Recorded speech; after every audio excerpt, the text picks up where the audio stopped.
Welcome to heCast, the official podcast of HeChangedIt. My name is Mike Chisholm. As always, I'm excited to be here to have conversations around the world of wellness and how it pertains to men. This is the highlight of my week, is having these conversations and doing this. I enjoy it so much. What makes it even better is when I have somebody sitting across the table from me that I appreciate, I respect, and this particular guest is one that I would say 100%. In fact, I view him as a coach to me, a leader to me. He is a phenomenal guy when it comes to character. The nuggets of wisdom that he has are unbelievable. But professionally, also, we are talking to a world-class individual. We're talking to a mixed martial arts coach, business owner, owns Toshido MMA, a dojo here happens to be in my hometown, that has produced multiple professional fighters, including up to the very highest level of mixed martial arts, the UFC. Multiple UFC fighters have come through the tutelage of the gentleman we're about to talk to today. Success leaves clues. Anytime I have the opportunity to talk to a world-class coach, that is something that I do not, I don't take that lightly, and I listen a little bit more carefully when I'm able to talk to somebody like that. This is a guy who's actually taught me athletically a little bit, if you can believe it. I'm not an athlete at all, but this is a guy who's actually given me some cool striking lessons in MMA. My granddaughter, I plan on getting her trained by him in his dojo. He is a world-class coach, but he's also a world-class guy. David Lea, thank you for taking time out of your day to be on heCast today. Thank you so much, Mike. What an introduction. I know you're uncomfortable hearing that shit. I know you are. Yeah. You're one of those guys. Is that an MMA thing? Is that something right from the start where you try and create a mindset with fighters that, like, I've met so many fighters who are kind of like, oh gosh, golly, bashful about who they are, but then they are absolute machines inside of an octagon, inside of a ring. Is that a mentality that you teach early on? You know what? I do. I really do. I came from a martial arts background. So, so for me, I was never, I didn't get into the martial arts for combat sports. It just was sort of a weird thing. It didn't exist back then. Well, it did, but it wasn't what it was today. It wasn't even called MMA then. It was called NHB. It was no holds barred. That's what they called it, right? So no gloves. Headbutts were still allowed. It was a much different sport. Certainly wasn't sanctioned around the world like it is today. Yeah, it was a lot more underground back then. It was. The UFC was around, but at that time they called it the dark days because they weren't allowed to broadcast anywhere. The pay-per-views couldn't pick it up. They weren't sanctioned in any city. Right. And then that's when it got sold, and it got sold to Zuffa in Vegas. Right. And then those guys just blew it right up. They got a sanction by the Vegas Athletic Commission. Well, they regulated it though. Yeah, wasn't that that's just it, right? Yeah. It's an interesting story how that happened. Probably don't have time right now, but it was a very interesting story how that happened. It really gives you a real insight into how business gets run at that level, and how sleazy it can be. But that's definitely a conversation for another time. A very interesting one. But no, for me, respect was always important to me. Respecting what we were doing as martial artists, but also respecting. Once we got into the sport thing, it was really important for me to show respect to our opponents because we can't have this journey without them. Right. They are part of this journey. And so if you don't respect the people you're competing against, to me, it just it's not something that I want to be involved in.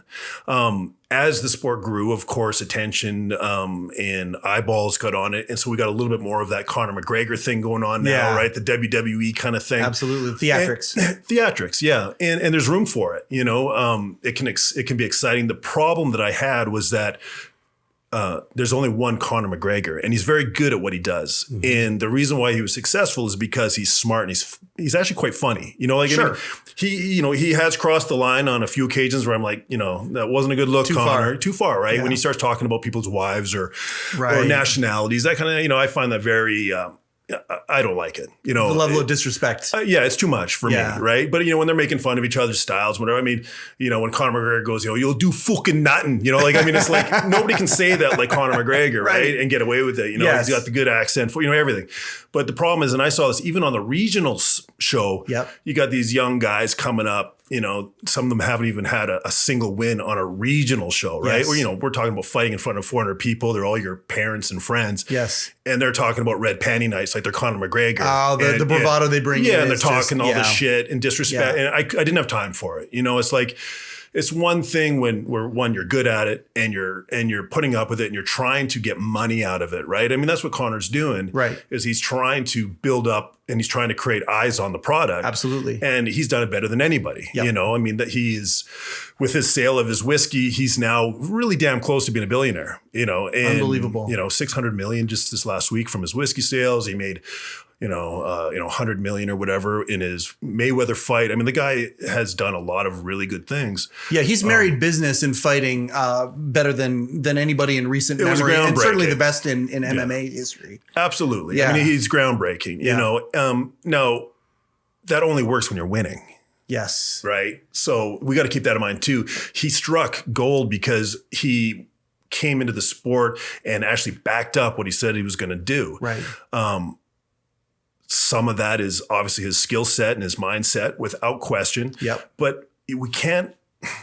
There is a certain level of luck in life, and people hate to say that because it gives the wrong sense of what that means. Right. When I talk about luck, I'm not talking about people being successful by accident. Right. Right. But with luck, what I'm talking about is you can be the best fighter on the planet, but if you get thrown wrong in a wrestling move, right, and boom, your knee's gone, right? That's what I'm talking about. The incidentals, the things that you have no control over, which is life, right? We all have that. And then how we handle that is, that is what makes us, either weak or strong or whatever, it's how we respond, right? It's how we all go through these crises, right? Yes. You had recently been through a crisis yourself, that was, something that hit home close to me too, because I went through something very similar with my wife, really only about a year before you were going through it. And I remember talking to you about it. And so, we go through these things and you either come out of it a better person or a worse person. You said, I'm going to marry that to something you said earlier. As we started talking, you talk about the opponent being part of the journey. Yeah. And that is a really cool way of looking at adversity. Yeah. If you can kind of freeze everything and look at whatever adversity it is that you're going through. Like I think about right now, like business with COVID, people who are going through this pandemic right now. If you could take a look and just kind of stop everything and say, okay, this piece of adversity is part of my story. It is. And how I react to it is how the story is going to continue on. How boring are people that have only had good things happen to them. Yeah. Right. Yeah. Sit down with somebody who's never had any kind of trials in their life. Right. It's like watching paint dry, they're just not interesting people, not to steal a very corny saying, but good seamen are not made in calm seas, right? Nope. And I'm sure it's said better than that. 100%. But the fact is that easily the biggest growth I've had in my life were either one coming out of a real, what at the time felt like an insurmountable crisis. Right.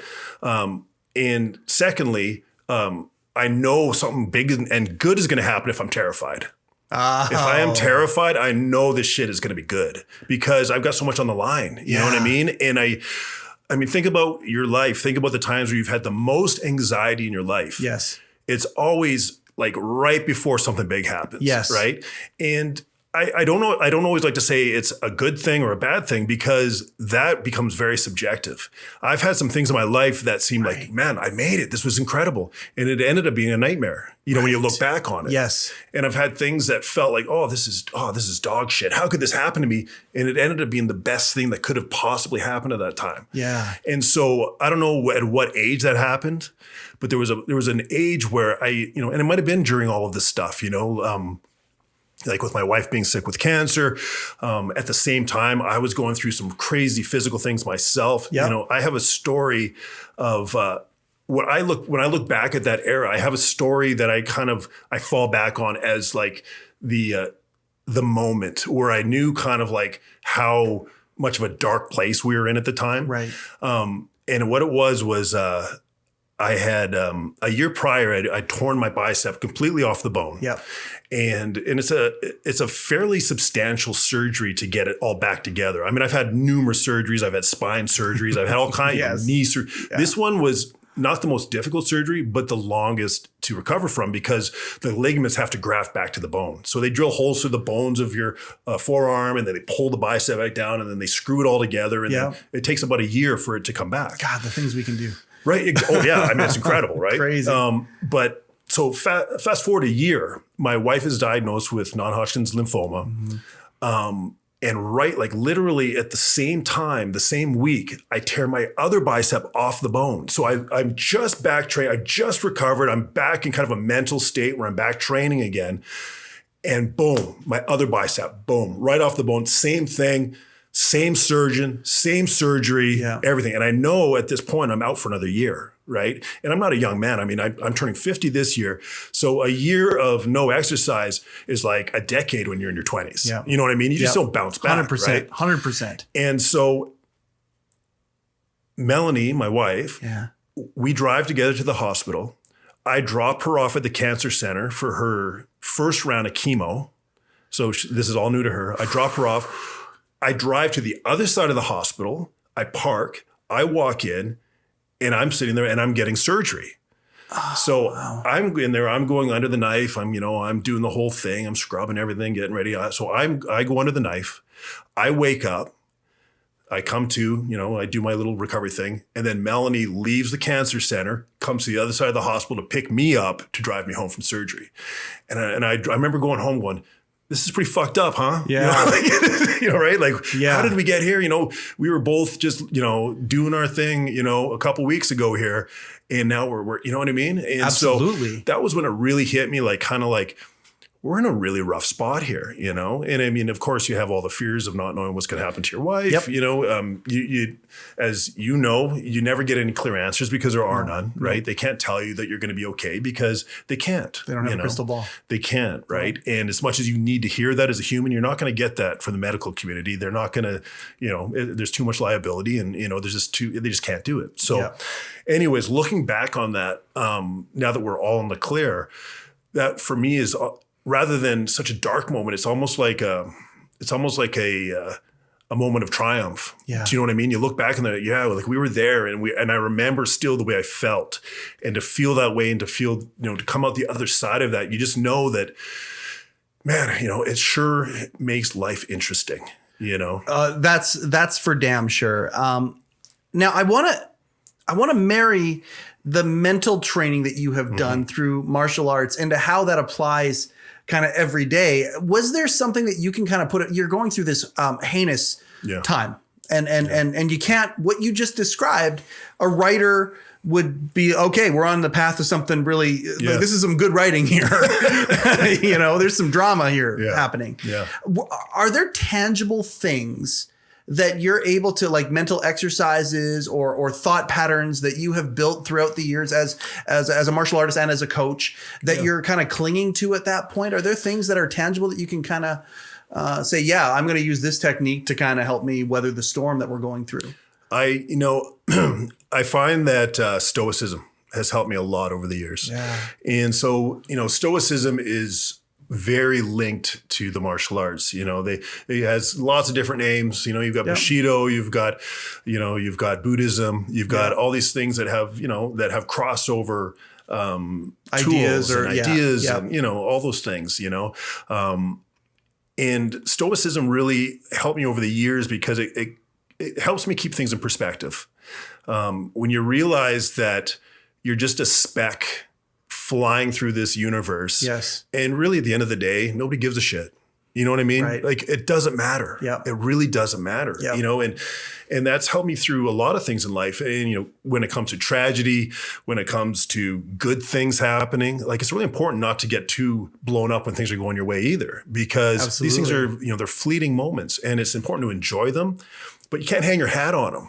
A business coach in my life has said to me, it's never as good as it seems. It's never as bad as it seems. No. And I think that's fair. Yeah. You know, I really do. I think that's fair. I mean, there's moments where you're going to be, well, no, that's not, you know, like that day when I'm sitting there waiting to go into surgery, I would have told you to fuck off. Right. It's just that bad. Yeah. Right. But then you realize with the outcome, you're like, no, you were right. It wasn't, you know, we survived it. And, and, you know, some would argue that we're even better for it. Do you know what I mean? I totally know what you mean. Absolutely. And so, yeah. So, but you just don't know it at the moment. Yeah. How can you, right? Can't. You're so in it, you know, you're so in it that it's very hard. And so for me as a coach, you know, people, you know, you'd mentioned in the beginning about the physicality of coaching.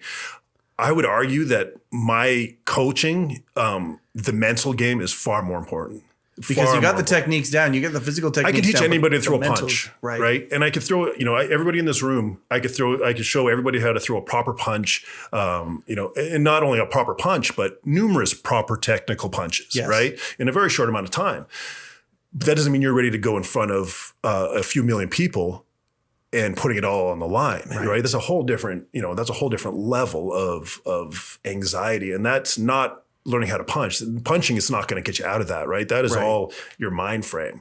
And so for me, like you know, we kind of we laugh because I've got an office in the club and I never use it except when I have to talk to somebody about really, you know, like important stuff where we need some privacy, right? And that's not a very common thing, but it's been dubbed the office of tears because every time I bring somebody up there, it's usually because they're struggling or, you know, they're not doing what they need to do to get where they want to go.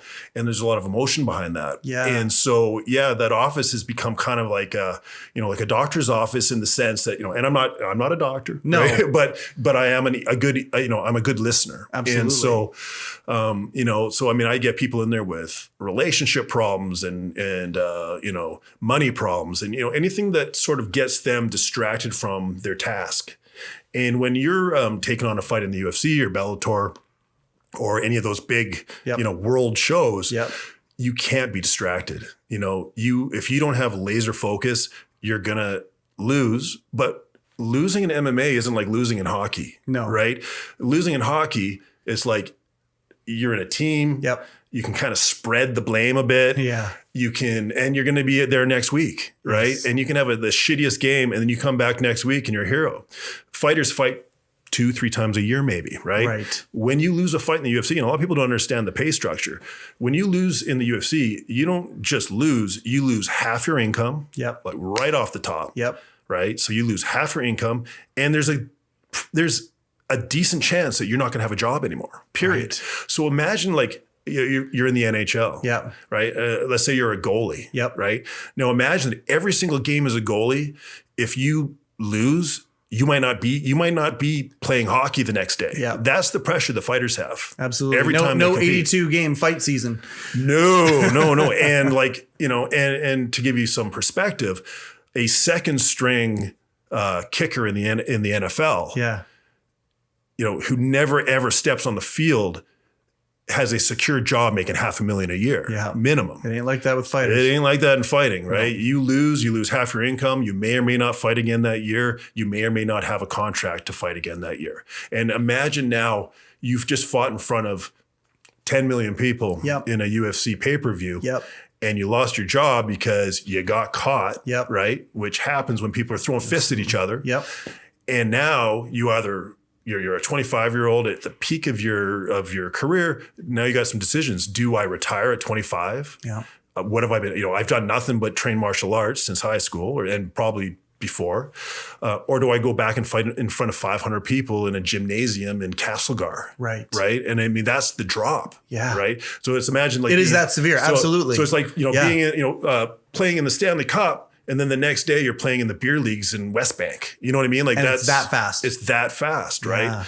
And I've seen that, you know, and I've been a part of that emotional roller coaster. And so if you don't have something like stoicism, and I mean, everybody has their own thing, you know, Rory McDonald, who's probably my most well-known fighter that I've developed.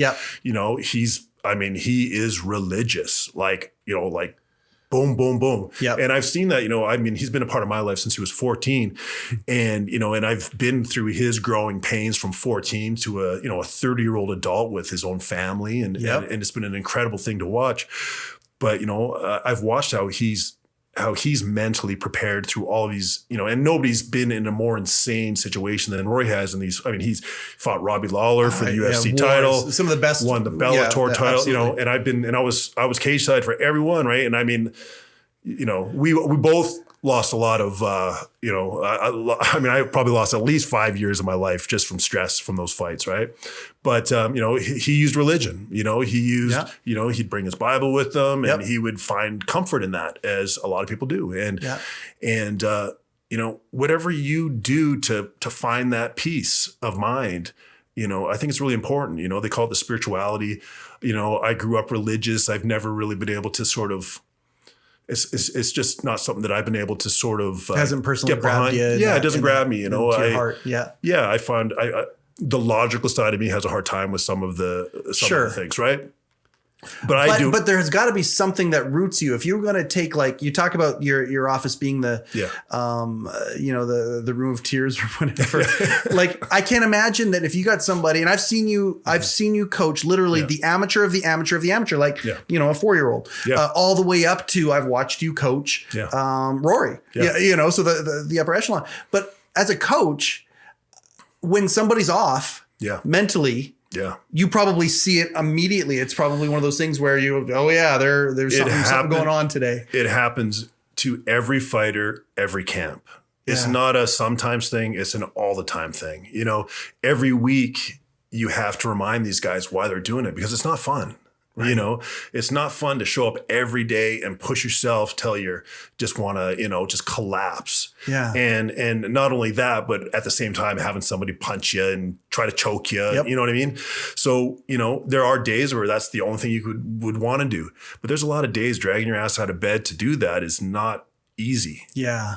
But you got to, because there's going to be a guy there or a girl, depending on. Absolutely. Oh yeah. Well, you've trained elite, absolutely. You've trained in there. And elite women. Yeah. And we've got some females coming up that are just monsters. Maria's going to fight soon. I'm excited about that. She's a monster. Yeah, absolutely. She has a tremendous amount of opportunity ahead of her, if she can stay the course. But I tell these guys, I'm like, everything that you do, if this is what you really want, everything has to be dialed to that. So anything outside of that, it can't take precedent. Relationships, the fact that you want to eat, like these things that we take for granted. You're making sacrifices right from top to bottom, and not everybody's capable or willing to do it. Right. And they just can't get out of their own way. Right. So me as a coach, I spend a lot of time, I'm not always the most popular guy in the room, because there's times where I've got to call them on their bullshit, and nobody likes it. Everybody knows, you know what I mean? We all know, when you go to somebody and you're going for advice, it's very rare that you don't deep down know the answer. Right. You just don't want to, because it's usually the thing that we don't want to do is usually the right thing to do. Right. Yeah. Exactly. It's an uncomfortable reality that you would rather somebody say, hey, don't worry about it. Right. Yes. Do the easy thing. Yes. Right. That's not my job as a coach. That would make me a really bad coach if I just told them what they wanted to hear, And so I've been on the wrong end of some discussions where they weren't in the mood for it. They didn't want to hear it, and I'm not always right. Sure. Right. So, I mean, there's we're all fallible. Well, yeah, I would hope so. Right. Yeah. I haven't met somebody who wasn't yet. Yeah.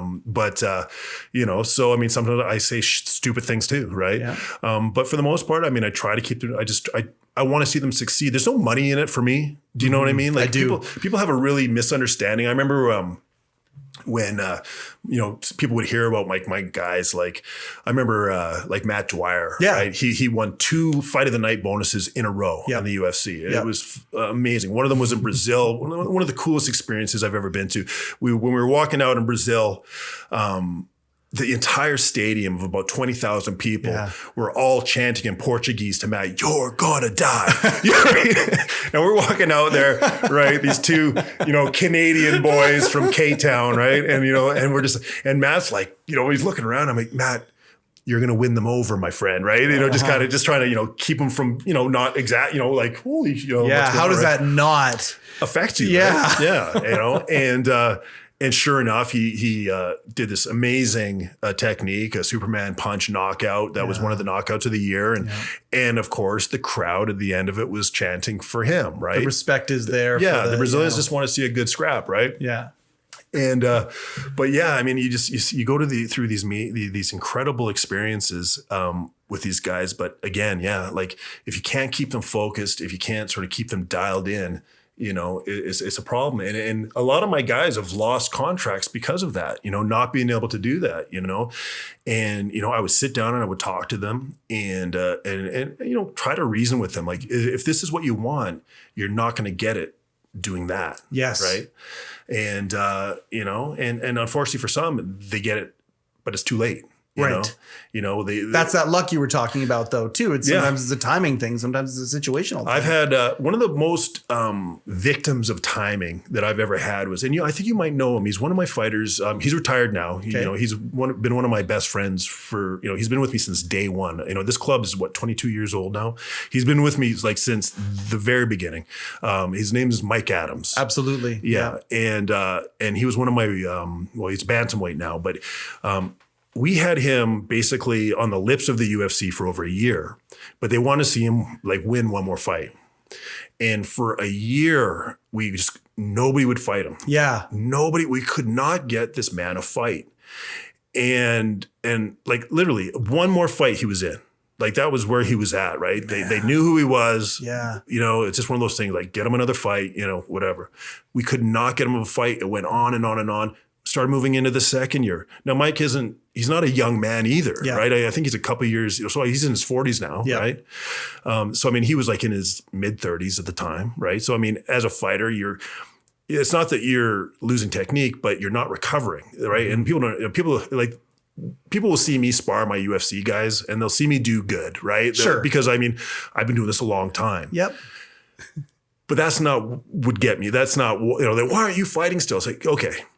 Yeah. Oh yeah. I'm like, okay. That's a big difference between what you're not seeing is you're not seeing tomorrow. Yeah. Right. You're seeing right now. So tomorrow, right. I just did a 3-minute round with that UFC guy. Yeah. And I looked good. Okay. Yeah, Let's just say, right. Let's just say I looked good. Tomorrow, I'm not getting out of bed till noon because I can't, right? Like, and I'm going to crawl to the kitchen because I can't move. It's going to feel like literally like I got like thrown off a bull. And right? that UFC guy is going and sparring with somebody else. He only trained later that night. Yeah. Yeah. Right? He only came back. Yeah. Right. Yeah. And so, right, I would never survive a fight camp. Like what these guys do, like I used to get really pissed off because there's that saying that coaches coach because they can't do. Right. Or whatever that saying is. If you can't do, teach. Yeah, exactly. Yeah, right. And I always felt like that was a slap in the face a little bit to coaches. Well, because, in your field, I can certainly see why. Well, yeah, we're all very insecure, right? And very ego driven, right? But but it's also, I mean, you got to know what you're doing. If you're teaching techniques to some of these people, I mean, you got to be able to do. Yeah. I mean, I don't think that phrase applies itself to you. Yeah. But years later, I realized that it does because it does in the sense that, I can't fight competitively anymore. Right. And it's not because of my knowledge. It's not because of my skill set. It's just because my body can't do it. Yeah. It's that simple. I just wouldn't survive it. My body, I'd probably tear my bicep off like week 2 of fight camp. Right. You know what I mean? Or I'd need another knee surgery, or I'd finally need that next surgery that I've been putting off for the last 5 years. Yeah. Right. So in a sense, it killed me to admit it, but they weren't wrong, right? It just wasn't quite the way that I had sort of, for me, that was like saying that, I suck now, right? No, I don't suck, 100%. right? It's really easy for the ego to get involved in a place like that. Yeah, but it was definitely, it is like, I just can't do it, right? And it's one of those things that you have to accept getting older, that I don't accept limitations, right? But I also don't believe in living in fantasy either, right? Right. And I've never seen anything good come out of being delusional. Yeah. Never. Whether it's myself or the people around me. And again, that sort of, I think that's my Irish mom, in my ear, right? She was always every idea she would I ground had. you. She would ground you. Yeah. I mean, my friends are, she's very negative. I was like, no, like she's protecting me, but she's the half empty Irish mom. Yes. Right. And that wasn't always appreciated, but I always knew the bad shit that was going to happen, maybe. Right. I feel you. So, it's what martial art, what discipline did you start with? Oh, like everybody. I like a karate? taekwondo. Oh, you're a taekwondo guy. Yeah, Okay. yeah. Because that's what it was like when we were growing up. I'm in my mid 40s, Gen Xers. You know, I had a friend who was in karate. I had a friend who was in taekwondo. I had a friend who was in kung fu. You know, they never mixed up or anything like that. And then many times those friends would, you know, a taekwondo guy would run into a kickboxer, and then they realize, oh, the shit, there's holes here, and they start comparing notes, and that's where you know, you see these other disciplines come into it. So you started with taekwondo. Yeah. Well, I mean, if we're going even further than that, I think my very first martial art when I was like 6 was like Tai Chi Chuan or something like that. Yeah. Like a very soft style of kung fu. I mean, it's kind of like the combative side of Tai Chi. Okay. You know okay. I mean? Yep. If you want to, you know, if you want to go that far, right, and say that, but taekwondo is where you really dug in. Taekwondo is where I was like trying to kick people, you know what I mean, like actually like making contact and stuff. But I remember in '93, I remember seeing, well, it would have been UFC 2. Yep. I saw in 94. So 90, I didn't see the first one because it wasn't televised. Yeah. I didn't see it till later. Yeah, no, it was in video stores afterwards. VHS. We used to pass it around. 100%. Yeah, a lot of tape trading. Yeah, exactly. That's how you got information. This is pre-internet. Yeah, absolutely. Right? And I remember seeing that. I mean, and I remember watching Hoist Gracie. Yeah. And I remember looking at him going, I don't know what he's doing. Like it was like alien shit to me. Yeah. And I remember back then thinking, if you put a couch in front of my legs, I'd be dead.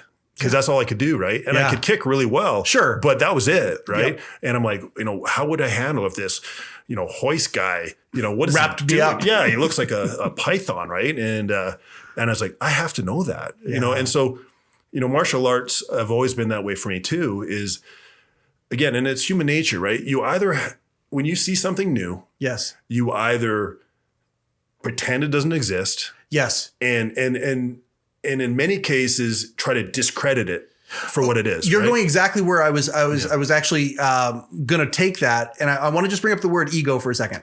Yes. And there are many times, and one of the things that I know that you're very good at doing, whether it's a businessman like me who comes in and comes in 3 or 4 times a week to learn a new skill and whatnot, or right up to the elite fighter, you're really good at, I don't know if you take somebody's ego and you just put it aside and you get them to forget that their ego exists or whatever, but you made a decision back then, instead of entrenching, letting your ego take over and say, no, Taekwondo is the way to go. It's the best one out there, blah, blah, blah, blah, blah, blah. Like so many people do. You actually looked and said, oh, wait a second. There's more to this. And you're able to put your ego aside. What are some ways that you do that? What are some ways that you're able to take that ego and move it over and look at things clearly, or teach your people how to do that? Yeah. I mean, for ego, for me, it was very simple. We all have ego. Sure. We all do. And I don't think that ego is necessarily toxic. Okay. I think that it has, like everything, it has levels that become toxic. So unchecked ego. Yes. Is, right. Okay. It's like water, right? I mean, water, we need it to survive. But there is a level where water becomes toxic, right? I have a very good psychiatrist friend who was telling me about, you know, this client that he had that was killing themselves by getting like wasted on water. It was like they will drink this until their potassium and their electrolytes and everything are so messed up that they get high off of this stuff, and they will kill themselves eventually. Right. Ego is very similar. I think ego is what drives us to do better. I think it creates that sort of that uncomfortableness that we're never really satisfied. Right. But unchecked ego is where you move backwards. You try to protect what you have instead of trying to grow. Right. And so for me, it was pretty simple. You know, I mean, I've got an ego like everybody else, but I wanted to be the best at it. I wanted to be, for me personally, I wanted to be like, how can I be the best at what I do? Yeah. And there's not really room for ego if that's your goal. Mm-hmm. You know, like you got to eat a lot of shit sandwiches to get good at stuff that you suck at. And so, you know, for me, when I was doing Taekwondo, I knew like, I knew I could kick well. You know, I did it all the time. Yeah. You know, I kick people in the face. It's like, I can do this. But I also knew that my boxing sucked. Right. I knew that I had terrible hands. And this whole grappling thing it was like like I said, it was completely different language. Yeah, it's not even. Yeah, it wasn't even in this. It wasn't even in in anything that I had any familiarity with. You know, I didn't even know like back then. I was like wrestling. Like that's like who needs that? It's like cheerleading or something. You know, it's kind of like that's what you kind of did when you couldn't play football or whatever. Knowing now what I know now is like no, those guys are some of the toughest, badassest athletes on the planet, right? But growing up in Kelowna, there's no wrestling program. Absolutely, you I just didn't know anything about it, right? Yeah. So I had to basically, I had to become like, I had to search for this stuff, and when you're searching for stuff that you suck at, that everybody else is better at, there's no way to humble yourself more than that, to always be the guy who sucks, right, at the different things, right? And then eventually you don't suck anymore. Right. Well, I think, and then some people won't even step up to the bar, like knowing that, a lot of people, they just take that first suck experience, whatever, and they're like, oh, too hard, not going to do that. But that's where growth is. I saw it. I saw it all, especially in the early days of the club, because back then it was still, MMA was still young enough where there was still this sort of martial art versus martial art mentality. Yeah. That's gone now, right? MMA is a sport unto itself now. Nobody really tries to, my kung fu master would, too dangerous for the, that stuff. Like the really old school movies. Right? But in the beginning I had that a lot. And so I would have guys coming in and trying to challenge what I was doing. I had guys coming in and telling me, oh, my kung fu is better than your whatever, yada, yada, yada. Yeah. And it was a very interesting time because I was young too, so I really enjoyed that sort of that conflict, right? For me, it was like, okay. Well, you're fascinated by it. I'm like, awesome. I want to see what happens when a Taekwondo guy goes up against a Muay Thai guy. And I had guys come in with like, literally like, I mean, like with like, the only thing that's martial arts are closer to than fighting is religion. Especially traditional martial arts. There's a very religious faith-based belief system, because before the UFC, you didn't have to prove it. If you had a black belt around your waist, you were the shit. Yep. Like, you didn't need to prove anything else. No. You had a black belt. Yep. Right. And I remember like growing up, I'm like, that guy's better than me. Yeah. And not only better at he's probably better than me at life, at everything. Yeah. Right. Because he's a black belt. Yeah. Right. But the problem is, as I got older, I saw how abusive that mentality was. So you had these black belts that were,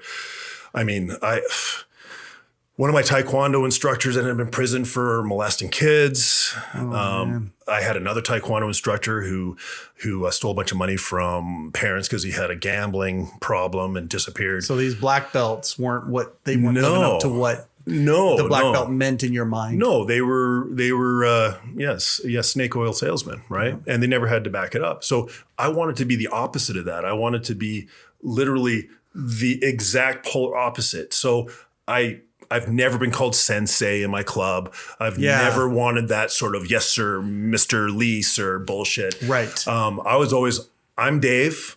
If you want to call me something else, that's fine. I'll probably answer to it. Yeah. But I'm David, right? David, call me coach if you really want to make it formal. But I'm never gonna, I don't line up people by their rank. Yeah.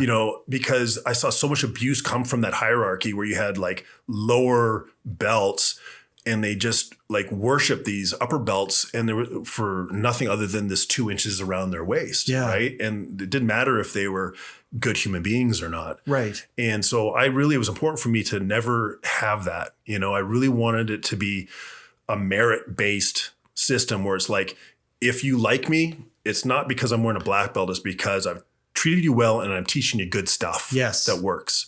And if you spar me, you're going to feel that I know what I'm doing. Right. And to me, that was what was important. Absolutely. And I mean, as somebody who's observed, I used to come in and watch Rory or Sarah train, and I'd come in, I did some classes myself, started learning a few basic things, and I can't wait till COVID's done so I can come and do that again. Yeah. But I would come in and watch some of the classes or watch Lachlan, Mike's kid, my best friend's son. Great kid. Great absolutely. Kid. Yeah.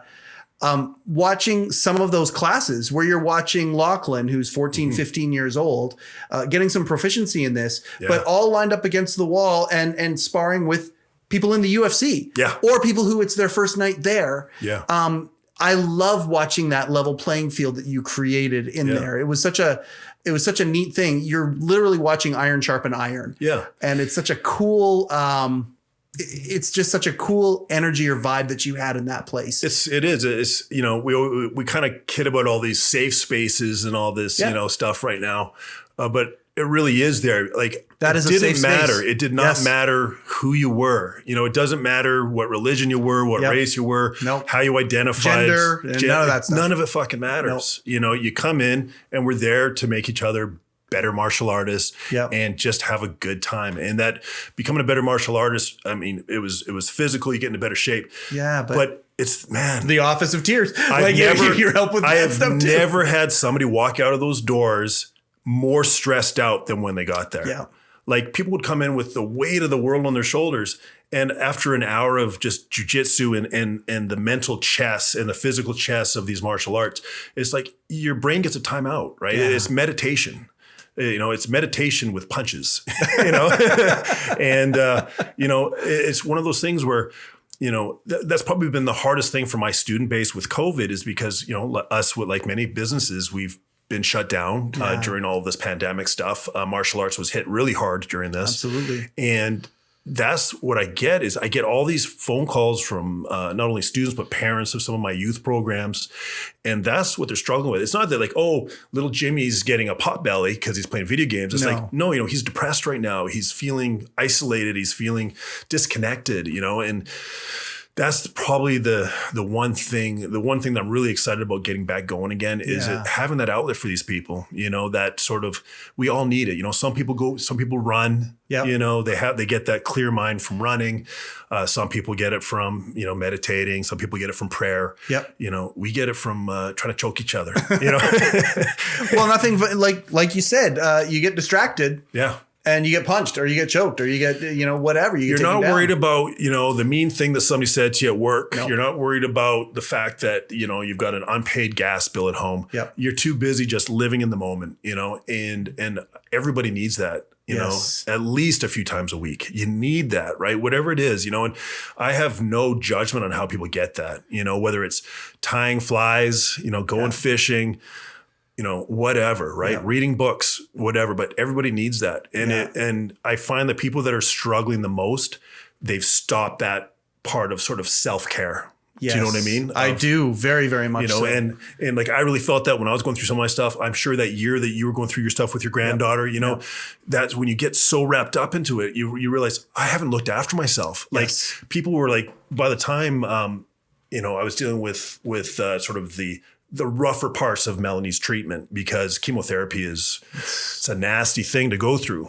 And, you know, it doesn't just kill cancer cells, you know, it kills everything, right? I mean, that's the job of chemo, right? Yes. And I mean, as my wife is withering away, so was I, you know, it was like, you know, obviously not the same, but there's that mirroring, right? Mm-hmm. And so, yeah, it was weird. Like, I remember people would be like, you know, you got to eat a sandwich, Dave. you know? Just, because that stuff just doesn't become, all of it goes on hold. Yeah. And you just absolutely, I know that feeling. As you're saying it, I'm identifying with that. Yeah. I told you it's going to go fast, and it has gone by really fast. We got to move. But that being said, one day I'm going to have you back. We're going to talk more about this stuff and different facets of coaching and all that. But I want to talk a little bit about you and Toshido right now. Obviously, you know, you're on hold, and I love one of the reasons I love you is that you are resilient and you do have this champion mindset. You do have this coach's mindset. I try. Well, you do, and you've known that you've had to sort of pivot a little bit. I do want to say one thing though. Please. All right, and this is really important for people listening. Yeah. It's easy to sound good when you're doing well, right? I went through some dark shit too. You know what I mean? So I don't want people to like sort of lose that in these conversations. It's okay to feel like shit. Do you know what I mean? I do. That's important. Well, I appreciate you saying that. Yeah. My life motto is I try not to focus on the problem. I try to focus on the solution. Yeah. And I look and a lot of good coaches, they just do that automatically. Yeah. You've had this place where for 14, 15 months where your gym has been like your livelihood. Yeah. You're still coaching elite fighters, which is great. But all those people that would be there 3-4 nights a week, they can't. They're not allowed to come in your facility. I hear from them every day. I'm sure you do. I'm sure you do. And the cool thing is you've actually been above board about not breaking the rules. You've been trying to be part of the solution of this pandemic, and you've taken the responsibility that if people aren't social distancing, then that's slowing down the process of us being able to get back to normal. So you've taken the harder road of actually coming to grips with what this is doing to business. Now you've also pivoted and you've gotten your real estate license along the way. Yeah. The one thing, whenever a door closes, right. But the one thing about having a business closed for this long is it gives you lots of time to think and reflect on moving forward. And one thing that we did at the beginning of this is we ended up selling a rental property. And that was, I had mentioned to you, that was sort of what was keeping us afloat during all of this. But with that, I wanted to get educated on what I do with some of this money that I made through this property. And I wanted to get into real estate. But when I talked to my mortgage broker, as you can imagine this conversation, Dave, your business is currently closed. You show absolutely no income whatsoever. And we're heading into COVID and banks are nervous as it is. So people weren't lining up. But Rory's got to fight in front of an empty arena. It's going to be great. It's going to be amazing. Trust me. Right. And so people weren't lining up to give me mortgages. Sure. And so I was like, I might as well get educated, right? I've got nothing else going on. So I thought, I'm just going to get my license. I didn't have any intentions of even selling real estate. Right. I thought, if I'm going to sit here on my ass, I might as well be doing something. So I got educated. I got my license, or actually in the process, I've passed everything. I just have to get my license through the council, the real estate council of BC here in a couple of weeks. So you got some paperwork to do. By the time this airs, you'll probably have it. Yeah, I would think so. And then, of course, as I'm doing that, I'm telling people what I'm doing. They're like, dude, you know everybody in Kelowna. I'm like you, Mike, right? I know everybody in Kelowna, right? We're in Kelowna. It's a bigger city, but it's still like you're 1 degree away from somebody that you know. If you've been here for 20 years, and especially in a service industry like me, where I've got hundreds of people through the door in a given week, and so they're like, why don't you sell real estate? Like people, they trust you. They know that you're an honest person. Yep. So we're going to, I'm going to kind of fit that in. The club, it's really funny because I think the club thing and the real estate thing, all this is just going to start like happening at the same time. Yeah. So I'm going to go from like this quiet before the storm into chaos. And I can't wait. Well, champions are made in the off season and it's what you do with that. And you've taken this off season and you haven't just, laid down, and you could have. With what you've gone through in the last few years, you and your wife, your physical body, you could have just laid down. Once you kind of realized, all right, we're going to be pseudo okay as long as, it doesn't go another, 15, 16 months. You could have just kind of kicked back and said, that's it. But you didn't. You went and leveled yourself up in that. And I commend you for that. That is leading by example, which is what you want from your coach. Yeah, well, I appreciate that. Well, it's the truth. And I'm grateful that you did that. Are we able to publicize? Okay, so do you have a website yet for your real estate? Do you know any Nothing of that? yet. Okay. In about 2 weeks, man, it's all going to be out there. Okay, well, we'll make sure with our social media, we throw that out there. Yeah. For anybody out there that's looking to buy real estate or sell real estate in the Okanagan Valley in Kelowna, very robust market as well. David Lee's going to be doing that as well. And if you are in the area, I mean, this podcast reaches way outside of the Okanagan Valley, but at the same time, this is a world-class MMA coach that just lives right here. We have visitors from all over the world all the time. I would love to meet anybody that you send our way. Oh, anybody who comes to Kelowna. So Toshido MMA, and then David Lea, the man himself. And I just appreciate you allowing me to utilize our friendship to come and do this. Success does leave clues. Yeah. And there's a lot of guys out there who just hearing some of these things are going to make them look at their lives in a different dimension. And I just want to say thank you very much for opening up and being as vulnerable as you have been. When you invited me, I was so excited. We haven't talked. It's been so, I know. Yeah, exactly. And it's COVID. Been too long. Goddamn COVID. Thank you, David, for being here. I really appreciate it. They go by so fast. They do, every single one of them. And I just appreciate the entire HeChangedIt team appreciates everybody who is supporting, who's downloaded the app already, who shared the app, subscribed to the podcast, shared it out. Thank you so much. There's a buzz about what it is that we're doing. And at the end of the day, we want to create resources for men to have an easier time out there, whatever it may be. That's why we have these conversations. That's why He Changed It exists. And that's why the official podcast of He Changed It, heCast, exists. So thank you very much for taking time out of your day to be here. My name is Mike Chisholm. Go change something.